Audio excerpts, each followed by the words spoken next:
गौतम बुद्ध अपने शिष्यों के साथ यात्रा करते रहते थे। एक बार वे यात्रा करते हुए किसी जंगल में पहुंचे। थकान और प्यास की वजह से बुद्ध एक जगह आराम करने के लिए रुक गए। उन्होंने अपने शिष्य से कहा कि उन्हें प्यास लगी है, पास में ही एक झरने की आवाज आ रही है, वहां से पीने का पानी मिल जाए तो लेकर आओ। बुद्ध की बात सुनकर शिष्य झरने की चल दिया। कुछ ही देर में शिष्य झरने के पास पहुंच गया। उसने वहां देखा कि पानी में से एक बैलगाड़ी गुजर रही है।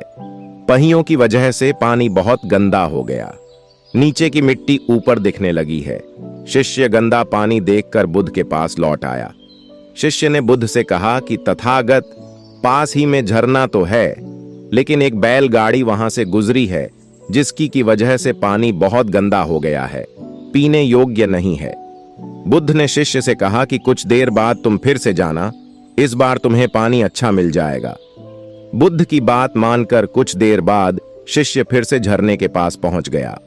इस बार पानी की हलचल शांत हो गई थी। सारी गंदगी नीचे बैठी हुई थी। पानी एकदम साफ था। शिष्य ने तुरंत अपने मिट्टी के बर्तन में पानी भरा और बुद्ध के पास लौट आया। गौतम बुद्ध की सीख। बुद्ध ने पानी पिया और शिष्य को समझाया कि बैलगाड़ी की वजह से पानी गंदा हो गया था। कुछ देर में पानी की गंदगी नीचे बैठ गई और पानी साफ हो गया।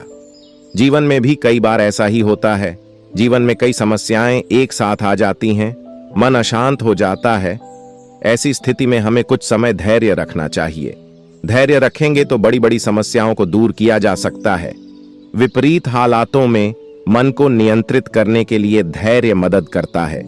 जिन लोगों को मेडिटेशन का अभ्यास है, वे मन को बहुत जल्दी शांत कर सकते हैं। धैर्य से बुरे समय से निपटा जा सकता है। हमें नियमित रूप से ध्यान करने की आदत बनानी चाहिए। गौतम बुद्ध की एक और प्रेरणादायक कहानी जो आपकी जिंदगी बदल देगी। एक दिन बुद्ध अपने शिष्यों के साथ यात्रा कर रहे थे। यात्रा के दौरान ये सभी एक नदी किनारे पहुंच गए। इस समय नदी के किनारे पर 4 लोग एक नाव से उतरे। चारों बुद्धिमान और विद्वान थे। नाव से उतरकर चारों ने चर्चा की कि इस नाव की मदद से हमने नदी पार की है।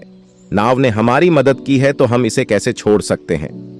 एक व्यक्ति ने कहा कि सही बात है, जो हमारे काम आया है उसे नहीं छोड़ सकते हैं।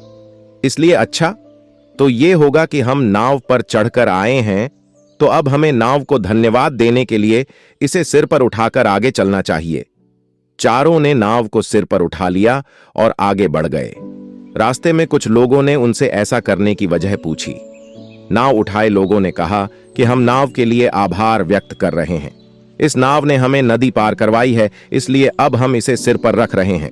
पहले हम इसकी सवारी बने, अब ये हमारी सवारी बनी है।